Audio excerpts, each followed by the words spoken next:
Life is complex. Join us for the simple gifts of wisdom, love, and delight in the written word. The dialogue known as the Crito by Plato. Part 1. Crito is one of Socrates' oldest and closest friends. If you listened to or read the Apology, you might remember that Crito was present at Socrates' trial. In this dialogue, Crito attempts to persuade Socrates to escape from Athens and his execution, and take up residence elsewhere. There's a great deal of evidence that suggests that the authorities of Athens would have welcomed such an escape. It is certainly the case that the Athenians were not keen on the prospect of killing Socrates, one of their most famous citizens, despite their evident annoyance with him and his practice of philosophy. Because of a religious observance, Socrates' execution was delayed for about a month after his trial. This dialogue begins as the return of the ship from Delos signals the end of the observance, and thus that Socrates' execution is imminent. Everything in Crito's tone indicates an overflow of emotional urgency. Although he presents a series of reasons for Socrates to escape, they are not well-considered reasons from a Socratic viewpoint, and Crito's emotional urgency is a way to cover over the weakness of his arguments. One can easily imagine the flood of words from his mouth, like a train hurtling headlong down the tracks, intent upon carrying Socrates along on the strength of their momentum. Crito, by Plato. Written 360 BCE, translated by Benjamin Jowett. Persons of the dialogue: Socrates, Crito. Scene: the prison of Socrates. Why have you come at this hour, Crito? It must be quite early. Yes, certainly. What is the exact time? The dawn is breaking. I wonder the keeper of the prison would let you in. He knows me because I have often come, Socrates. Moreover, I have done him a kindness. And are you only just come? No, I came some time ago. Then why did you sit and say nothing instead of awaking me at once? Why, indeed, Socrates, I myself would rather not have all this sleeplessness and sorrow. But I have been wondering at your peaceful slumbers, and that was the reason why I did not awaken you, because I wanted you to be out of pain. I have always thought you happy in the calmness of your temperament, but never did I see the like of the easy, cheerful way in which you bear this calamity. Why, Crito, when a man has reached my age, he ought not to be repining at the prospect of death. And yet other old men find themselves in similar misfortunes, and age does not prevent them from repining. That may be, but you have not told me why you come at this early hour. I come to bring you a message which is sad and painful, not as I believe to yourself, but to all of us who are your friends, and saddest of all to me. What? I suppose that the ship has come from Delos, on the arrival of which I am to die? No, the ship has not actually arrived, but she will probably be here today, as persons who have come from Sunium tell me that they have left her there. And therefore tomorrow, Socrates, will be the last day of your life. Very well, Crito. If such is the will of God, I am willing. But my belief is that there will be a delay of a day. Why do you say this? I will tell you. I am to die on the day after the arrival of the ship. Yes, that is what the authorities say. But I do not think that the ship will be here until tomorrow. This I gather from a vision which I had last night, or rather only just now, when you fortunately allowed me to sleep. And what was the nature of the vision? There came to me the likeness of a woman, fair and comely, clothed in white raiment, who called to me and said, O Socrates, the third day hence to Phthia shalt thou go. What a singular dream, Socrates! There can be no doubt about the meaning, Crito, I think. Yes, the meaning is only too clear. But, O my beloved Socrates, let me entreat you once more to take my advice and escape, for if you die, I shall not only lose a friend who can never be replaced, but there is another evil. People who do not know you and me will believe that I might have saved you if I had been willing to give money, but that I did not care. Now, can there be a worse disgrace than this, that I should be thought to value money more than the life of a friend? For the many will not be persuaded that I wanted you to escape, and that you refused. But why, my dear Crito, should we care about the opinion of the many? Good men, and they are the only persons who are worth considering, will think of these things truly as they happened. But do you see, Socrates, that the opinion of the many must be regarded, as is evident in your own case, because they can do the very greatest evil to anyone who has lost their good opinion? I only wish, Crito, that they could, for then they could also do the greatest good, and that would be well. But the truth is that they can do neither good nor evil. They cannot make a man wise, or make him foolish, and whatever they do is the result of chance. Well, I will not dispute about that. But please to tell me, Socrates, whether you are not acting out of regard to me and your other friends. Are you not afraid that if you escape hence we may get into trouble with the informers for having stolen you away, and lose either the whole or a great part of our property, or that even a worse evil may happen to us? Now, if this is your fear, be at ease, for in order to save you, we ought surely to run this or even a greater risk. Be persuaded then, and do as I say. Yes, Crito, that is one fear which you mention, but by no means the only one. Fear not, Socrates. There are persons who at no great cost are willing to save you and bring you out of prison.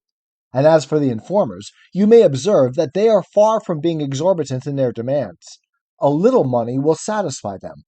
My means, which, as I am sure are ample, are at your service, and if you have a scruple about spending all mine, here are strangers who will give you the use of theirs. And one of them, Simmias the Theban, has brought a sum of money for this very purpose, and Cebes and many others are willing to spend their money too. I say, therefore, do not on that account hesitate about making your escape, and do not say, as you did in the court, that you will have a difficulty in knowing what to do with yourself if you escape, for men will love you in other places to which you may go, and not in Athens only. There are friends of mine in Thessaly, if you like to go to them, who will value and protect you, and no Thessalian will give you any trouble. Nor can I think that you are justified, Socrates, in betraying your own life when you might be saved. This is playing into the hands of your enemies and destroyers. And moreover, I should say that you are betraying your children, for you might bring them up and educate them, instead of which you go away and leave them, and they will have to take their chance. And if they do not meet with the usual fate of orphans, there will be small thanks to you. No man should bring children into the world who is unwilling to persevere to the end in their nurture and education. But you are choosing the easier part, as I think, not the better and manlier, which would rather have become one who professes virtue in all his actions, like yourself. And, indeed, I am ashamed not only of you, but of us who are your friends, when I reflect that this entire business of yours will be attributed to our want of courage. The trial need never have come on, or might have been brought to another issue, and the end of all, which is the crowning absurdity, will seem to have been permitted by us, through cowardice and baseness, who might have saved you, as you might have saved yourself, if we had been good for anything, for there was no difficulty in escaping.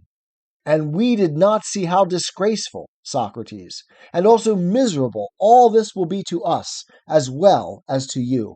Make up your mind, then, or rather, have your mind already made up, for the time of deliberation is over, and there is only one thing to be done, which must be done, if at all, this very night, and which any delay will render all but impossible. I beseech you, therefore, Socrates, to be persuaded by me, and to do as I say. Dear Crito, your zeal is invaluable. if a right one. But if wrong, the greater the zeal, the greater the evil. And therefore we ought to consider whether these things shall be done or not. For I am, and always have been, one of those natures who must be guided by reason. Whatever the reason may be which upon reflection appears to me to be the best, and now that this fortune has come upon me, I cannot put away the reasons which I have before given. The principles which I have hitherto honored and revered, I still honor, and unless we can find other and better principles on the instant, I am certain not to agree with you. No, not even if the power of the multitude could inflict many more imprisonments, confiscations, deaths, frightening us like children with hobgoblin terrors.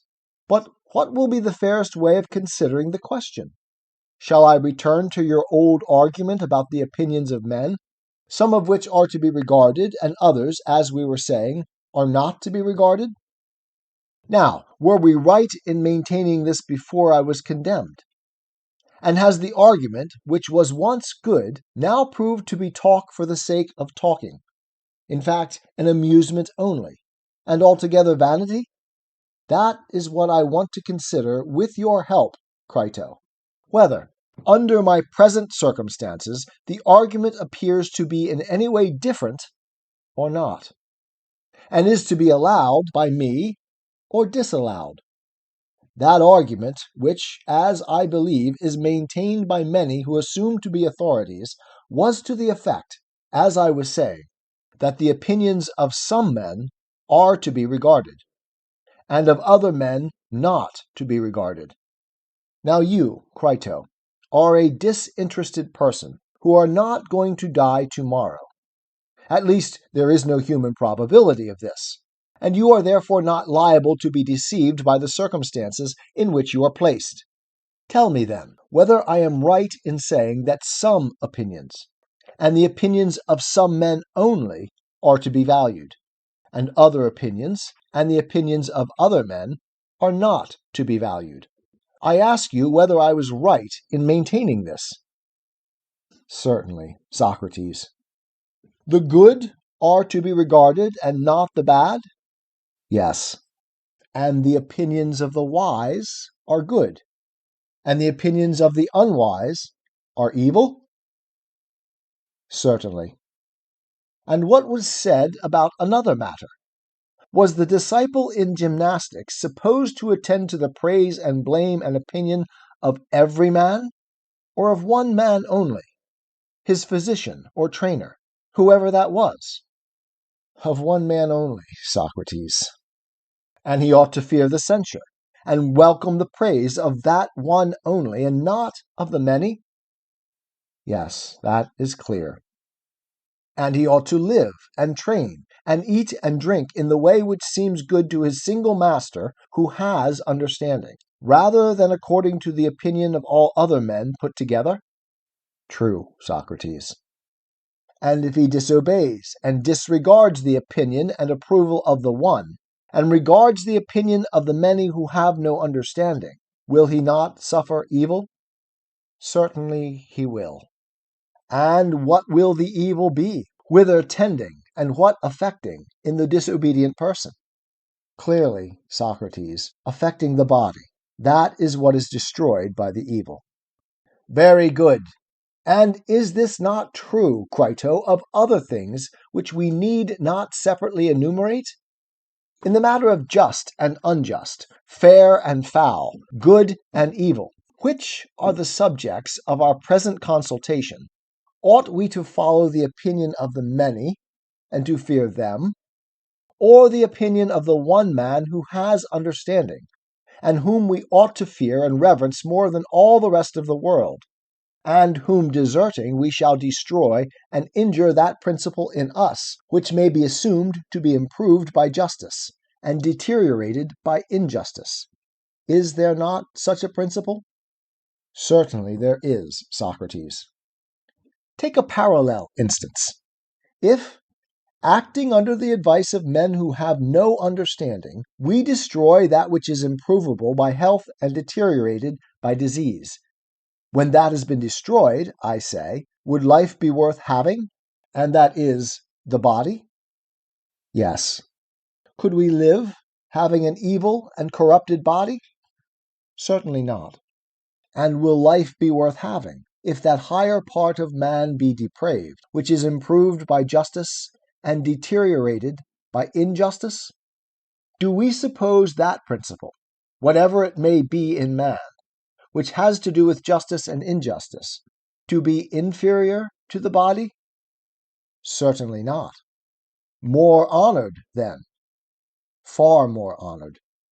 Then, my friend, we must not regard what the many say of us, but what he, the one man who has understanding of just and unjust, will say, and what the truth will say. And therefore, you begin in error when you suggest that we should regard the opinion of the many about just and unjust, good and evil, honorable and dishonorable. Well, someone will say, but the many can kill us. Yes, Socrates, that will clearly be the answer. That is true, Crito. But still I find with surprise that the old argument is, as I conceive, unshaken as ever. And I should like to know whether I may say the same of another proposition, that not life, but a good life, is to be chiefly valued? Yes, that also remains. And a good life is equivalent to a just and honorable one. That holds also? Yes, that holds. From these premises, I proceed to argue the question whether I ought or ought not to try to escape without the consent of the Athenians. And if I am clearly right in escaping, then I will make the attempt. But if not, I will abstain. The other considerations which you mention, of money and loss of character, and the duty of educating children are, I fear, only the doctrines of the multitude, who would be as ready to call people to life if they were able, as they are to put them to death, and with as little reason. But now, since the argument has thus far prevailed, the only question which remains to be considered is, whether we shall do rightly, either in escaping or in suffering others to aid in our escape and paying them in money and thanks, or whether we shall not do rightly. And if the latter, then death or any other calamity which may ensue on my remaining here must not be allowed to enter into the calculation. I think that you are right, Socrates. How then shall we proceed? Let us consider the matter together, and do you either refute me if you can, and I will be convinced, or else cease, my dear friend, from repeating to me that I ought to escape against the wishes of the Athenians. For I am extremely desirous to be persuaded by you, but not against my own better judgment. 'Tis the gift to be simple. 'Tis the gift to be free. 'Tis the gift to come down where we ought to be. And when we find ourselves in the place just right, 'twill be in the valley of love and delight. When true simplicity is gained, to bow and to bend, we will not be ashamed. To turn will be our delight, till by turning, we come round right.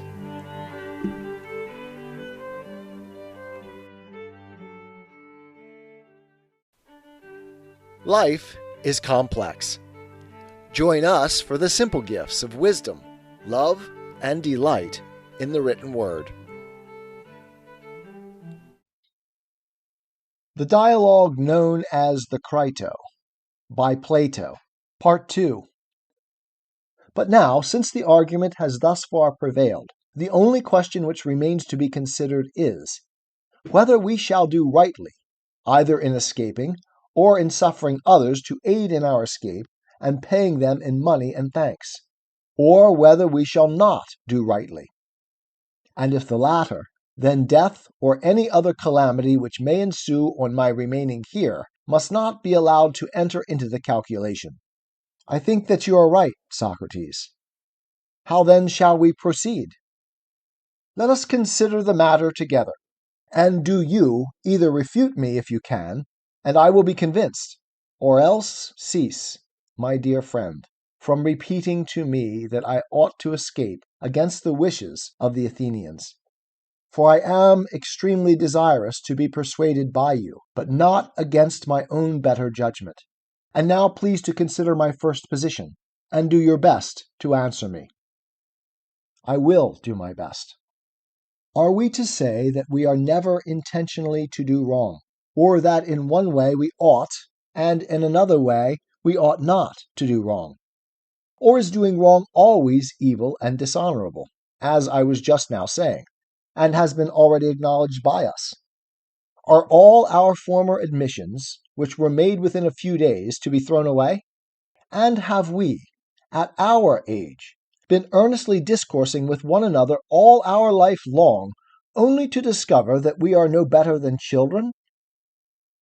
Or are we to rest assured, in spite of the opinion of the many, and in spite of consequences whether better or worse, of the truth of what was then said, that injustice is always an evil and dishonor to him who acts unjustly?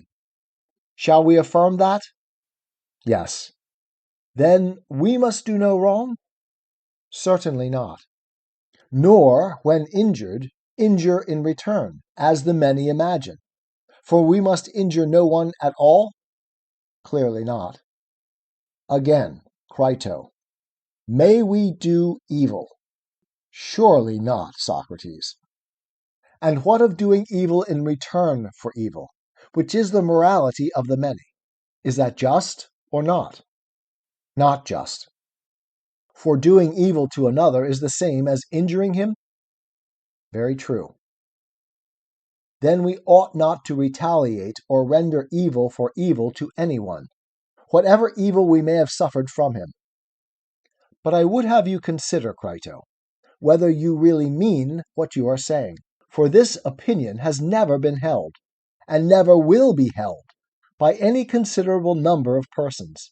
And those who are agreed, and those who are not agreed upon this point, have no common ground, and can only despise one another when they see how widely they differ. Tell me, then, whether you agree with and assent to my first principle, that neither injury nor retaliation, nor warding off evil by evil, is ever right. And shall that be the premise of our agreement? Or do you decline and dissent from this? For this has been of old, and is still my opinion. But if you are of another opinion, let me hear what you have to say. If, however, you remain of the same mind as formerly, I will proceed to the next step. You may proceed, Socrates, for I have not changed my mind. Then I will proceed to the next step, which may be put in the form of a question. Ought a man to do what he admits to be right, or ought he to betray the right? He ought to do what he thinks right. But if this is true, what is the application? In leaving the prison against the will of the Athenians, do I wrong any? Or rather, do I not wrong those whom I ought least to wrong? Do I not desert the principles which were acknowledged by us to be just? What do you say? I cannot tell, Socrates, for I do not know. Then consider the matter in this way. Imagine that I am about to play truant. You may call the proceeding by any name which you like. And the laws and the government came and interrogate me. Tell us, Socrates, they say, what are you about? Are you going by an act of yours to overturn us, the laws, and the whole state, as far as in you lies? Do you imagine that a state can subsist and not be overthrown, in which the decisions of law have no power, but are set aside and overthrown by individuals? What will be our answer, Crito, to these and the like words? Anyone, and especially a clever rhetorician, will have a good deal to urge about the evil of setting aside the law which requires a sentence to be carried out. And we might reply, yes, but the state has injured us and given an unjust sentence. Suppose I say that. Very good, Socrates. And was that our agreement with you, the law would say? Or were you to abide by the sentence of the state? And if I were to express astonishment at their saying this, the law would probably add, Answer, Socrates, instead of opening your eyes. You are in the habit of asking and answering questions. Tell us what complaint you have to make against us, which justifies you in attempting to destroy us and the state. In the first place, did we not bring you into existence? Your father married your mother by our aid and begat you. Say whether you have any objection to urge against those of us who regulate marriage. None, I should reply. Or against those of us who regulate the system of nurture and education of children in which you were trained. Were not the laws, who have the charge of this, right in commanding your father to train you in music and gymnastic? Right, I should reply. Well then, since you were brought into the world and nurtured and educated by us, can you deny in the first place that you are our child and slave, as your fathers were before you? And if this is true, you are not on equal terms with us, nor can you think that you have a right to do to us what we are doing to you. Would you have any right to strike or revile or do any other evil to a father, or to your master if you had one, when you have been struck or reviled by him, or received some other evil at his hands? You would not say this? And because we think right to destroy you, do you think that you have any right to destroy us in return, and your country, as far as in you lies? And will you, O professor of true virtue, say that you are justified in this? Has a philosopher like you failed to discover that our country is more to be valued and higher and holier far than mother or father or any ancestor, and more to be regarded in the eyes of the gods and of men of understanding? Also to be soothed, and gently and reverently entreated when angry, even more than a father, and if not persuaded, obeyed? And when we are punished by her, whether with imprisonment or stripes, the punishment is to be endured in silence. And if she leads us to wounds or death in battle, thither we follow as is right. Neither may anyone yield or retreat or leave his rank, but whether in battle or in a court of law or in any other place, he must do what his city and his country order him, or he must change their view of what is just. And if he may do no violence to his father or mother, much less may he do violence to his country. What answer shall we make to this, Crito? Do the laws speak truly, or do they not? I think that they do.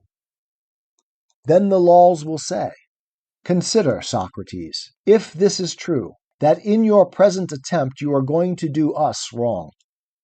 For after having brought you into the world, and nurtured and educated you, and given you and every other citizen a share in every good that we had to give, we further proclaim and give the right to every Athenian that if he does not like us when he has come of age, and has seen the ways of the city, and made our acquaintance, he may go where he pleases, and take his goods with him, and none of us laws will forbid him or interfere with him.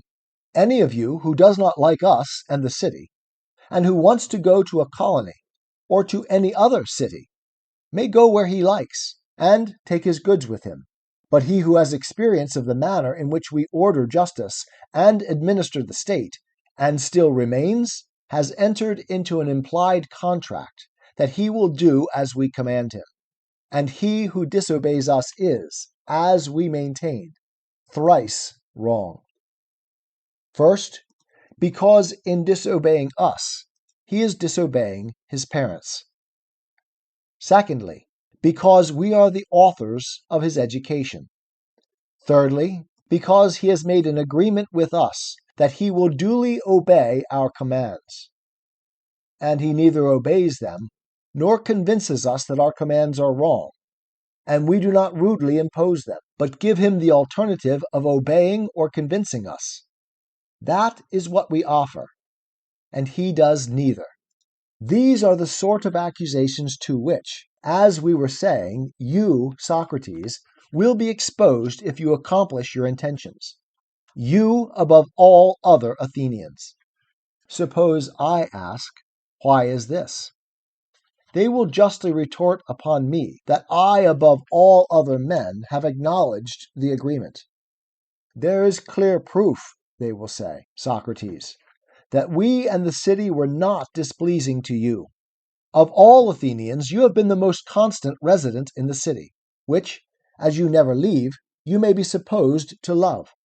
For you never went out of the city either to see the games, except once, when you went to the isthmus, or to any other place unless when you were on military service.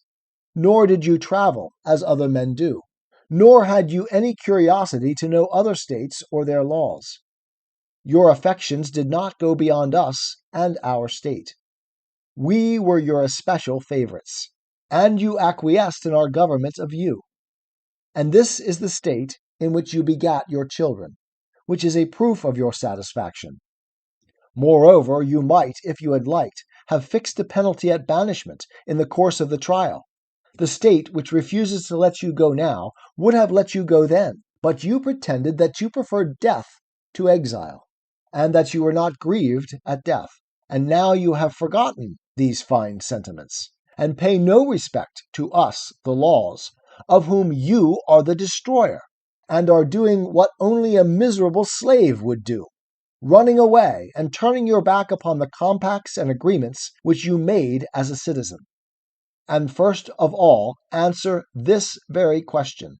Are we right in saying that you agreed to be governed according to us in deed, and not in word only? Is that true or not? How shall we answer that, Crito? Must we not agree? There is no help, Socrates. Then will they not say, you, Socrates, are breaking the covenants and agreements which you made with us at your leisure, not in any haste, or under any compulsion or deception, but having had 70 years to think of them, during which time you were at liberty to leave the city, if we were not to your mind, or if our covenants appeared to you to be unfair. You had your choice, and might have gone either to Lacedaemon or Crete, which you often praise for their good government, or to some other Hellenic or foreign state. Whereas you, above all other Athenians, seem to be so fond of the state, or, in other words, of us her laws, for who would like a state that has no laws, that you never stirred out of her. The halt, the blind, the maimed, were not more stationary in her than you were, and now you run away and forsake your agreements. Not so, Socrates. If you will take our advice, do not make yourself ridiculous by escaping out of the city. For just consider, if you transgress and err in this sort of way, what good will you do, either to yourself or to your friends? That your friends will be driven into exile and deprived of citizenship, or will lose their property, is tolerably certain. And you yourself, if you fly to one of the neighboring cities, as, for example, Thebes or Megara, both of which are well-governed cities, will come to them as an enemy, Socrates, and their government will be against you, and all patriotic citizens will cast an evil eye upon you as a subverter of the laws, and you will confirm in the minds of the judges the justice of their own condemnation of you. For he who is a corrupter of the laws is more than likely to be corrupter of the young and foolish portion of mankind. Will you then flee from well-ordered cities and virtuous men? And is existence worth having on these terms? Or will you go to them without shame and talk to them, Socrates? And what will you say to them? What you say here about virtue and justice and institutions and laws being the best things among men. Would that be decent of you? Surely not. But if you go away from well-governed states to Crito's friends in Thessaly, where there is a great disorder and license, they will be charmed to have the tale of your escape from prison, set off with ludicrous particulars of the manner in which you were wrapped in a goatskin or some other disguise, and metamorphosed as the fashion of runaways is. That is very likely. But will there be no one to remind you that in your old age you violated the most sacred laws from a miserable desire of a little more life? Perhaps not, if you keep them in a good temper. But if they are out of temper, you will hear many degrading things. You will live. But how? As the flatterer of all men, and the servant of all men? And doing what? Eating and drinking in Thessaly, having gone abroad in order that you may get a dinner. And where will be your fine sentiments about justice and virtue then? Say that you wish to live for the sake of your children, that you may bring them up and educate them. Will you take them into Thessaly and deprive them of Athenian citizenship? Is that the benefit which you would confer upon them? Or are you under the impression that they will be better cared for and educated here if you are still alive, although absent from them, for that your friends will take care of them? Do you fancy that if you are an inhabitant of Thessaly they will take care of them, and if you are an inhabitant of the other world they will not take care of them? Nay, but if they who call themselves friends are truly friends, they surely will. Listen, then, Socrates, to us who have brought you up. Think not of life and children first, and of justice afterwards, but of justice first, that you may be justified before the princes of the world below. For neither will you, nor any that belong to you, be happier or holier or juster in this life, or happier in another, if you do as Crito bids. Now you depart in innocence, a sufferer, and not a doer of evil, a victim not of the laws, but of men. But if you go forth, returning evil for evil, and injury for injury, breaking the covenants and agreements which you have made with us, and wronging those whom you ought least to wrong, that is to say, yourself, your friends, your country, and us, we shall be angry with you while you live, and our brethren, the laws in the world below, will receive you as an enemy, for they will know that you have done your best to destroy us. Listen, then, to us, and not to Crito. This is the voice which I seem to hear murmuring in my ears, Crito, like the sound of the flute in the ears of the mystic. That voice, I say, is humming in my ears, and prevents me from hearing any other, and I know that anything more which you say will be in vain. Yet speak if you have anything to say. I have nothing to say, Socrates. Then let me follow the intimations of the will of God. 'Tis the gift to be simple. 'Tis the gift to be free. 'Tis the gift to come down where we ought to be. And when we find ourselves in the place just right, 'twill be in the valley of love and delight.